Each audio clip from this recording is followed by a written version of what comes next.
Alright, so I just kind of got this one welded up. I'm not getting overly shook about it. I just needed a little tiny bit in this side, but that's how I kind of set it up.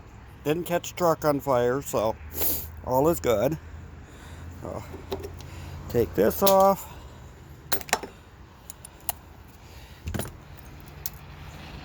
Ooh, that is a bit warmish.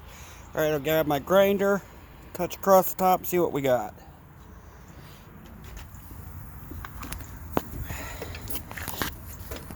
Changing up cords.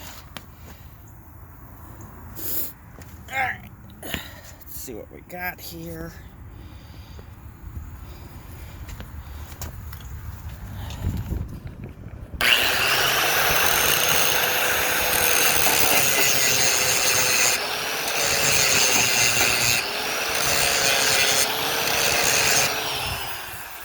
Alright, so that's what I got there. And that'll tighten that up nicely, so I'm going to go ahead and take and work that out, and I'll be right back.